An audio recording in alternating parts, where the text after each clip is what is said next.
1986 gave us Top Gun, Ferris Bueller, and the golden age of blockbuster cinema. But buried beneath those triumphs were some catastrophic financial disasters. We're not talking about the famous flops you've already heard about. We're talking about the films that studios desperately tried to erase from history. One production burned through $40 million and earned less than $2 million back. Another was completed just hours before a national tragedy made it unwatchable. A legendary comedy icon's final film was shot while she unknowingly battled an illness that would claim her life 3 years later, and one movie flopped so hard in America that it somehow became the #1 film in the Soviet Union. You won't believe number 7. Sky Bandits wasn't just forgotten.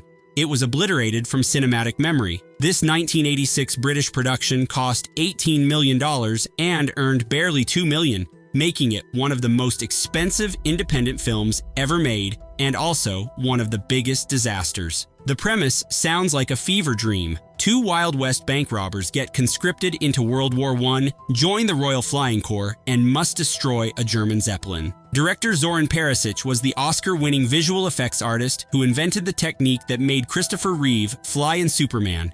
This was his first time directing. The production employed a record-breaking 582-person crew.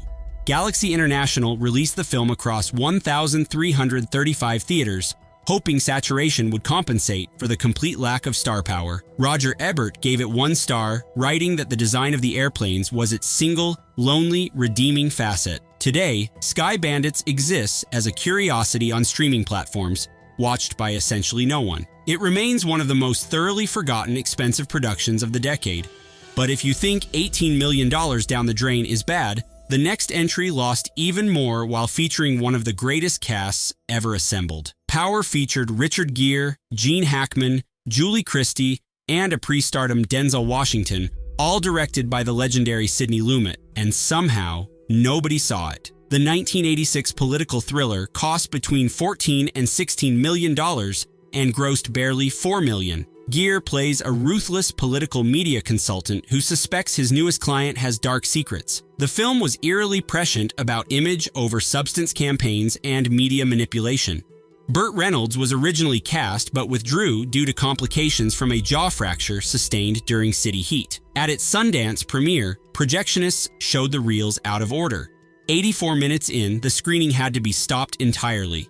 Reportedly, the only time in the festival's history this has happened. The film opened to just $1.85 million across 770 theaters and vanished. Denzel Washington won the 1987 NAACP Image Award for Outstanding Supporting Actor despite the film's invisibility. Today, Power is a genuine deep cut that somehow united Lumet, Gere, Hackman, Christie, and Washington and produced nothing anyone remembers. But at least Power only lost around $12 million. The next entry spent 20 years getting made and still managed to lose $21 million. Taipan holds one of Hollywood's most tortured development histories. The rights to James Clavell's best-selling novel about the founding of Hong Kong were first purchased in 1966. Yes, really. Over 2 decades, the project cycled through Patrick McGoohan, Steve McQueen, Roger Moore, and Sean Connery. None ended up on screen. McQueen pocketed a $1 million advance before dropping out when producers couldn't pay his second installment. Moore grew a beard for the role before financing collapsed. When Dino De Laurentiis finally got it made as the first English-language film shot in mainland China, the production was plagued by government interference and a $630,000 levy imposed by Chinese officials. The film cost $25 million and grossed barely $4 million. De Laurentiis later declared it was an error making the movie in China. The Los Angeles Times called it a textbook example of how not to adapt a historical adventure romance. James Clavell said he hadn't seen the film because it just hadn't been convenient. Joan Chen was nominated for Razzie Worst New Star, but recovered spectacularly by starring in The Last Emperor the very next year. Taipan's failure directly contributed to De Laurentiis Entertainment Group's 1988 bankruptcy. But at least Taipan had an excuse for its production troubles. The next entry had no excuse at all. Blue City is a textbook case of cynical franchise chasing gone wrong. Director Michelle Manning had been the co-producer of The Breakfast Club, and she specifically reunited Judd Nelson and Ali Sheedy for this noir thriller about a young man investigating his father's passing in a corrupt Florida town. The film cost $10 million and grossed under $7 million. Manning got the directing job because her Breakfast Club co-producer, Ned Tanen, had become head of Paramount Production. Walter Hill originally wrote the screenplay for a leading man in his mid-30s, but it was rewritten for a young Brat Pack actor. The San Francisco Chronicle delivered perhaps the most devastating burn of any 1986 review, writing that Judd Nelson would make a great shopping cart and Sheedy a still life of a cornflower gone to wilt. The film earned 5 Razzie nominations, including Worst Picture, Director, and Actor. Here's the twist. Despite directing one of the worst reviewed films of 1986, Michelle Manning eventually became president of production at Paramount Pictures in 1997, overseeing Forrest Gump, Titanic, and Saving Private Ryan. She later reflected that she wasn't a war criminal. The next entry also had terrible timing, but for an entirely different reason. American Anthem tried to turn 1984 Olympic gold medalist Mitch Gaylord into a movie star using the exact same formula that turned Prince into a phenomenon with Purple Rain. Director Albert Magnoli recycled his own template. Superstar, in another field, plus troubled home life, plus romantic interest, plus climactic performance equals hit movie. There was just one problem. Prince possessed incandescent charisma. Gaylord did not. The gymnastics drama cost $7 million and grossed under $5 million. Roger Ebert surgically dismantled the formula, presenting American Anthem as a very bad identikit sketch of Purple Rain. Gene Siskel declared it complete junk. Gaylord earned a Razzie nomination for Worst New Star. The film holds a perfect 0% on Rotten Tomatoes across 16 reviews, making it one of the worst reviewed sports films ever made. Magnoli never directed another theatrical hit. Gaylord's acting career fizzled into direct-to-video work. He later became a stunt double for Chris O'Donnell's Robin in Batman Forever and now works as a financial advisor. Janet Jones went on to marry Wayne Gretzky, but if American Anthem's failure seems modest, the next entry nearly bankrupted one of comedy's greatest legends. Solar Babies almost destroyed Mel Brooks.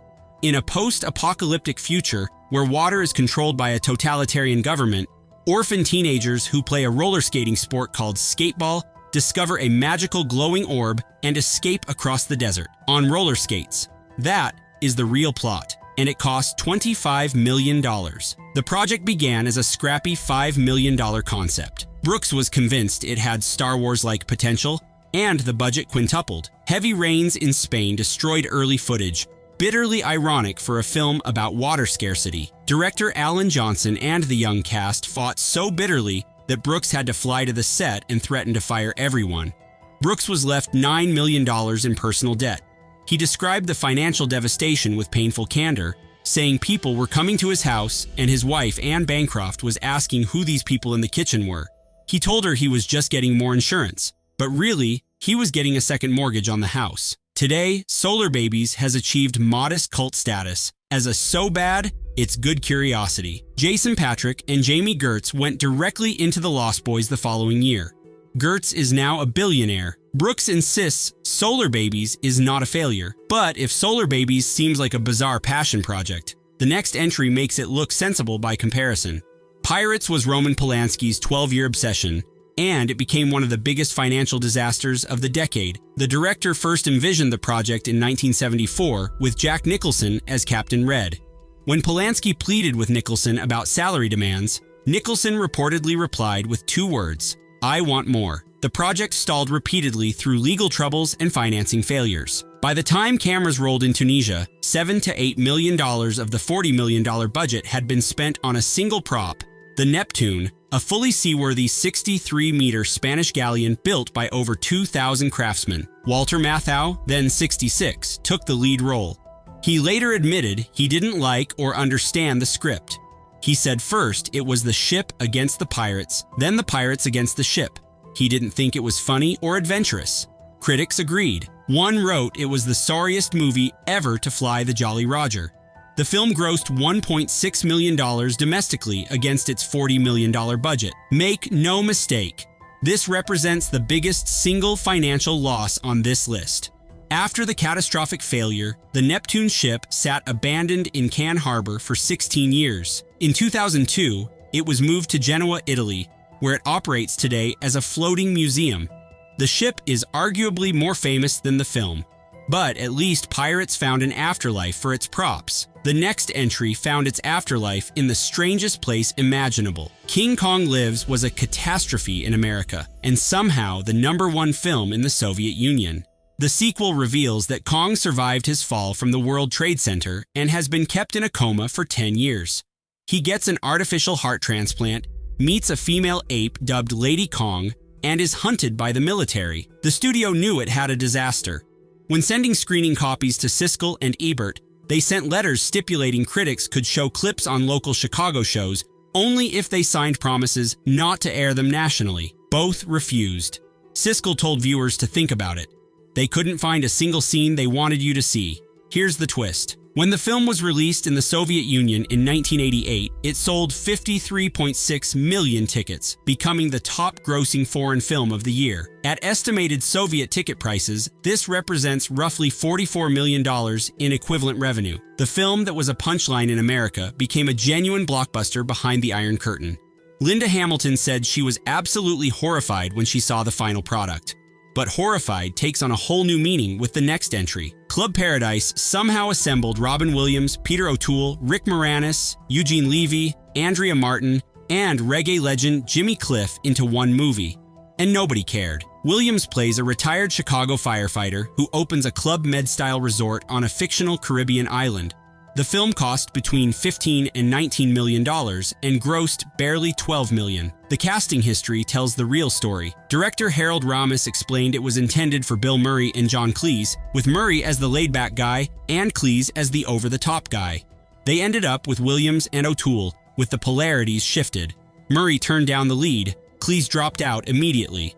Co-writer Harry Shearer was so appalled that he demanded his name be removed from the credits, replaced with the pseudonym Ed Roboto. Only 2 words of his rewrite made it into the film. The title, Club Paradise. Peter O'Toole earned a Razzie nomination for Worst Supporting Actor. The failure was devastating for Ramis's directing career. He didn't direct another film for 7 years. But when he did, it was Groundhog Day, one of the greatest comedies ever made. But if Club Paradise had behind-the-scenes chaos, the next entry had chaos that made international headlines. Shanghai Surprise paired the world's biggest pop star with one of Hollywood's angriest actors, and the result was absolute mayhem. Sean Penn and Madonna, then newlyweds, starred in this 1937 Shanghai set adventure about a con man helping a missionary nurse recover stolen medical supplies. The film cost $17 million and grossed barely $2 million. The production devolved into chaos immediately. Penn punched a photographer on set in Hong Kong and demanded the publicist be fired. He used Madonna's contractual casting approval as leverage. Since she wouldn't approve any replacement for her husband, Penn could essentially hold the production hostage. George Harrison produced the film and was forced to fly to Hong Kong for a damage control press conference that British tabloids dubbed flop suey. Harrison's later assessments were blunt. He said, "If you want the truth, it was a pain in the neck. Because they were doing a comedy, and she hasn't got a sense of humor." Madonna won the Razzie for Worst Actress, the first of many. She later won Worst Actress of the Decade. Director Jim Goddard never directed another theatrical film of note. But if Shanghai Surprise was a celebrity vanity project gone wrong, the next entry was a family film released at the worst possible moment in American history. Space Camp was completed before January 1986 and scheduled for summer release. Then, on January 28, 1986, Space Shuttle Challenger exploded 73 seconds after launch. Director Harry Weiner was scheduled to view the final cut that very morning. He said the first time they looked at the final cut was an hour after it happened. They were devastated. The film follows 5 Space Camp attendees accidentally launched into orbit when a robot takes a child's wish too literally. The parallels to the real disaster were agonizing. Like the tragedy, the film's malfunction involved a solid rocket booster. The film opened on June 6, 1986. The same day President Reagan received the Rogers Commission report. Roger Ebert wrote that Space Camp was doomed before it began. The cast is remarkable in retrospect. Joaquin Phoenix, credited as Leaf Phoenix, made his feature film debut at age 11. 33 years later, he won the Academy Award for Joker. The score was composed by John Williams.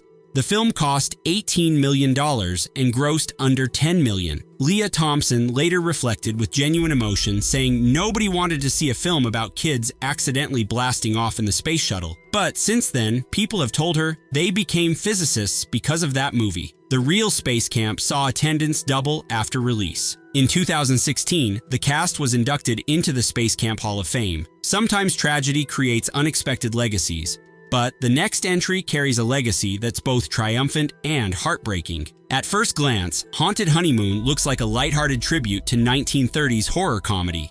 Gene Wilder wrote, directed, and starred alongside his real-life wife Gilda Radner in this tale of a radio performer whose family tries to cure his panic attacks by scaring him in a gothic mansion. Dom DeLuise played Great Aunt Kate in full drag. The film cost between $9 and $13 million and grossed $8 million. But numbers don't tell this story. During filming at London's Elstree Studios in 1985, Radner began experiencing severe fatigue and leg pain. She discovered she was pregnant during production, but suffered a devastating loss. Doctors misdiagnosed her symptoms for 10 months. In October 1986, just months after release, Radner was diagnosed with stage 4 ovarian cancer. She passed away on May 20th, 1989, at age 42. Haunted Honeymoon was her final feature film. Radner herself described it in her autobiography as a flop, only in theaters for a week. DeLuise won the Golden Raspberry Award for Worst Supporting Actress. But none of that matters compared to what the film represents. Wilder later channeled his grief into advocacy, establishing the Gilda Radner Hereditary Cancer Program at Cedars-Sinai. He wrote that Gilda didn't have to pass away, but he was ignorant, Gilda was ignorant, and the doctors were ignorant. The film never achieved the cult status of Young Frankenstein, but for those who know its backstory, Haunted Honeymoon resonates with a sadness that transcends its modest ambitions. It's the last time we see one of comedy's brightest lights performing alongside the love of her life. Sometimes the biggest losses can't be measured in dollars.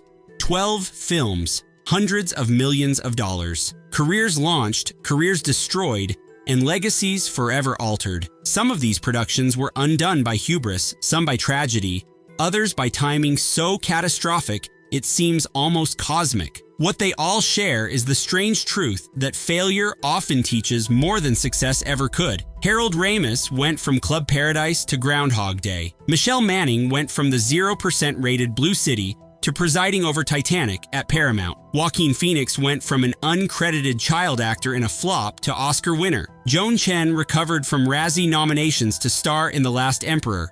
A $40 million ship became a beloved tourist attraction. And somewhere in the Soviet Union, 53 million people loved King Kong Lives. Were these films disasters? Or were they just ahead of their time in all the wrong ways? How many of these have you actually seen? Which one shocked you the most? If you made it this far, you've earned the right to hit that like button. Subscribe to the channel for more deep dives into Hollywood's buried history, because sometimes the best stories are the ones the studios tried hardest to forget. See you in the next one. Hi, it's